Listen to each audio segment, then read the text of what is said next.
Hey everybody, this is Darren Van Dam and you're watching Flick Connection, the show that helps you get more out of movies. And today I'm going to give you my flicks of the week. If you're new here, that means I'm going to give you 2 good movie recommendations from every single major streaming service, plus my pick of the week for rental and my pick of the week for the theater.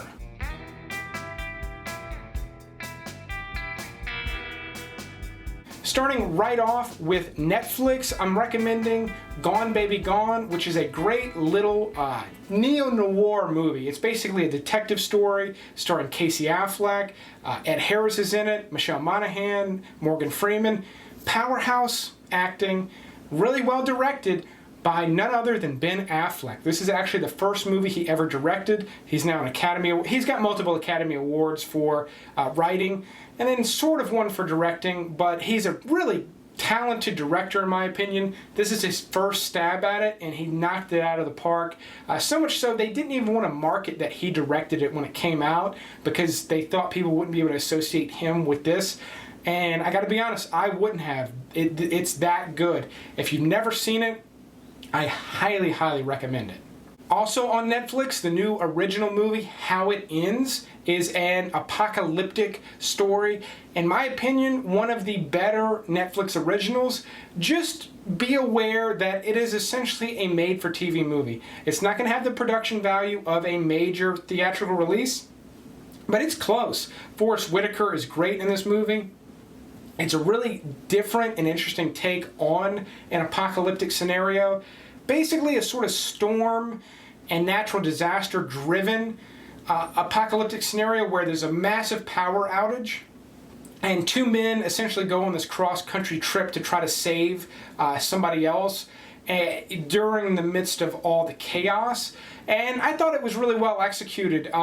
There are some flaws and things here and there, the type that you would expect with a movie like this, but if you can overlook little details like that, I think you'll enjoy this one. I did. It's well worth a watch, and like I said, one of the better Netflix originals that I've seen in a while. By the way, I did a full review in my podcast this week. The podcast will come out on Tuesday, but I'll put a link in the description to the podcast channel. Go over there, subscribe. You'll be able to listen to the full podcast, as well as the clip of this review, which I'll release later this week as its own segment. On Friday of this week, on the 20th, a movie called Zoe comes out in theaters and will be on Amazon Prime, available to Prime members. It is a futuristic love story. Basically, there are some scientists developing technology that's supposed to help someone find their perfect match, and Ewan McGregor's in it. The synopsis sounds like a rom-com, but it's not. It's a more serious type of a movie. It looks good, and it is not at all my type of a movie, but I'm interested to see it. I have not seen it, but I did want to mention it this week because it's the first time that Prime is releasing something in theaters and directly on the platform at the same time. So I'm very interested to see how that plays out. I'll be watching it, and I'll be doing a review on it at some point in the near future. One that you can watch right away is Elvis and Nixon. Now this one does star Kevin Spacey, so if you can no longer watch movies with him in it, I'll be brief, but it also stars Michael Shannon, which kind of redeems this movie for me. But this is a true story about a time when Elvis went and visited the White House unsolicited to request a badge, a law enforcement badge from President Nixon, then President Nixon, that would essentially give him like carte blanche to arrest whoever he wanted. It's a true story, and this is, Elvis when he's doing karate kicks, wearing rhinestones and capes. Michael Shannon does a great job as Elvis. I think Spacey does a great job as Nixon. It's a lot of fun. You probably didn't hear too much about it, but it's well worth watching. By no means is it a masterpiece. It more or less kind of plays out almost like a 90-minute sketch, but if you're the least bit interested in the story I've laid out, you're going to dig this one. If you like content like this, definitely click the subscribe button and be sure to click that little bell icon. That way you get notifications when I put a new video out. I put one out just like this one every single Monday, and then I also do a list of recommendations on Wednesday and Friday. I've been praising Hulu for July. They've got great movies. I've yet to run out of good movies to recommend to you, and this week is no exception. Mimic is currently available on Hulu, which is, I believe, the first Guillermo del Toro movie to be done in English language. It's the first Hollywood movie that he did, and it's a solid little sci-fi movie with some horror overtones about these giant insect creatures that are able to essentially sort of mimic a human being, like in a dark alley. You know, they have a pattern on their head and can sort of like kind of turn into a human a little bit. It's a good creature feature. It's a very kind of dark and moody thing. It's gross at times. The special effects hold up fairly well, with a few exceptions, you know, for something that was done almost 20 years ago. So I recommend checking this out. I really like this movie a lot, and like I said, it still holds up really well. The Rainmaker, John Grisham's The Rainmaker, is, I think, not only one of the best courtroom drama movies of all time, it's probably the best John Grisham one of all time, and his courtroom dramas are among the best. So this one's really well done, and it's directed by Francis Ford Coppola. This one's just great all around. The cast is great in it. Danny DeVito's great in it. I absolutely love this one. I own it. It's one I sort of just get an itch to watch every couple of years, and you can check it out right now on Hulu. On HBO this week, Robin Williams' Come Inside My Mind is a documentary about Robin Williams that just got released. Another one I have not seen yet, but I'm very excited to see it. I'm a fan of Robin Williams. It looks like it's going to be an incredible, just sort of like look into his mind, and I can't wait to see it. I'm going to be watching it as soon as it's available. By the time you're watching this video, you can watch it, so I recommend checking it out. It's got a lot of buzz around it. It looks like it's going to be like maybe the thing to watch this week, so go ahead and check it out so you can be part of those water cooler conversations.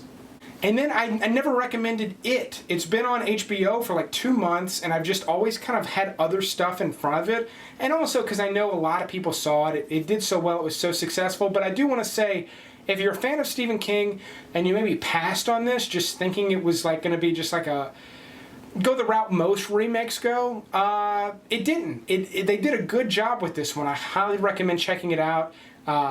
Pennywise is done fairly well in my opinion. The kids all do great. The production quality is good. This one's just, it's really, I liked it a lot. I'm excited to see what they do with the next one. They're already announcing some casting for that, so I think that's going to be really killer. But this is a solid horror movie in a time where, you know, we only get maybe 1 or 2 good horror movies a year. Most of them are garbage. This is one of the better ones of last year, so if you missed it, check it out on HBO before it's gone, because I bet they're not going to hang on to it for too much longer. And then for rentals, I'm not doing any old ones this week. This happens to be a really solid week for rentals.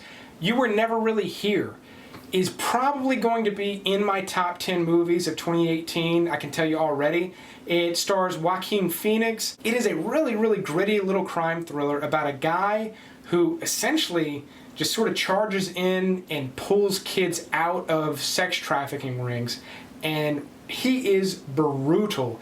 Joaquin Phoenix put on heavy weight for this role. He looks like a monster. Like I said, it's gritty, but it's shot beautifully. I mean, it's an art film in a way, and it's just shot so well, and it's so kind of delicate at times to be, in the way it's shot, to be as brutal and grim as the subject matter is. Really enjoyed this one a lot. I did a full review on my podcast channel. You can check that out. Again, it's just Flick Connection Podcast. There's a clip on there right now. I'll put a link in the description. You can go check it out and subscribe to that channel too. Isle of Dogs also comes out this week. I haven't seen it yet, but I love Wes Anderson, and I'll be checking it out. It's a stop-motion movie similar to The Fantastic Mr. Fox, and whereas I felt like The Fantastic Mr. Fox was more, appealed more to kids and adults, but it did appeal to kids, Isle of Dogs looks a little more mature, where it might maybe bore kids more than The Fantastic Mr. Fox, but in turn might be more entertaining for adults. So I'm excited to see it. I'll probably talk about it again after I've seen it, but it does look like one of the better picks of the week for rental. And then Super Troopers 2 also comes out this week.